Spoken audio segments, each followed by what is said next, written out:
today. Now in this video, I'm going to be harvesting the seed from my Brasiliopuntia brasiliensis cactus, which is this big fella here. He's massive, guys, and he must be about 8 foot high. As you can see, he's a giant. Absolutely beautiful plant. And this plant was actually gifted to me by my friend John when I lived in Sligo on the west coast of Ireland. And he'd had this plant for over 25 years. And I've had this plant now, must be about 8-9 years. Definitely, probably about 8 years anyway. So you can imagine it's a lot of age of this big fella here. And I'm pleased to say that when it flowered last year, beautiful golden buttercup-like flowers. And I put a little link up above to a video of this beautiful plant when it's in flower, the little buttercup-like flowers, so you can see what it looks like. I managed to have one that formed a fruit pod, and as you can see here, it's in my hand. Now, I wasn't actually going to harvest it yet. I usually wait till the seed usually is very soft, but I went to have a look at it earlier. It just fell off in my hand, so it's obviously ready to harvest. As with all puntia fruit, when it goes red, you know that it's ready and it's ripe and mature. This pod was sort of green for many months, and now it's got a lovely dark reddy colour here. And what I'm going to be doing harvesting, I'm going to be showing you how to do it, and how I'm going to be harvesting the seed. So I'll take you over here then, guys. Now, what you need to do, as with harvesting all type of cactus seed, is obviously get some sheets of tissue paper, kitchen roll, and this means that when you open up the fruit, because it contains pulp, it's easier to separate the pulp from the seed. And then I leave the pulp onto the paper towel for a couple of hours or so, just enough so the paper towel has completely dried out. Then it's easy to remove the seed then.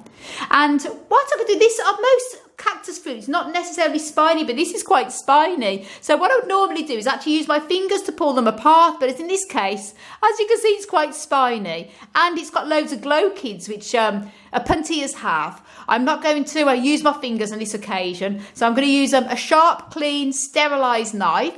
And what I'm going to be doing is, you can use gloves, but I always find gloves are pretty useless when it comes to spines because it just goes into the gloves. So I'm just going to hold a piece at the corner here, and then I'm going to cut right into it like so here. Ooh, as you can see, it's very ripe. It's like almost like a tiny little dinky dragon fruit. Wow, look at that, guys.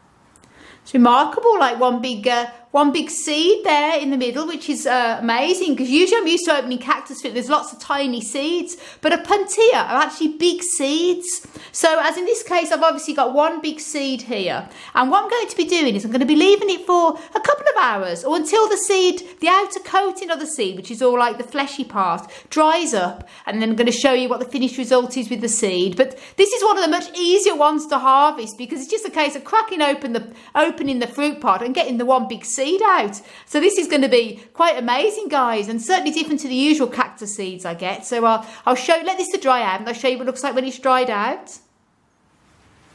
There you go, guys. I've left that now an hour, and the seed has completely dried, and all the pulp around it has dried as well.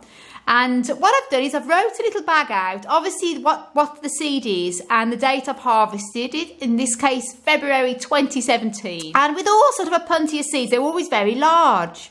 And obviously they usually require, before you sow them, because they have a very thick outer coating on them, it's usually recommended that you give them a scarification process. And what you can do is you can either use a bit of sandpaper just to gently scour on the outside of the outer coating before you sow the seeds.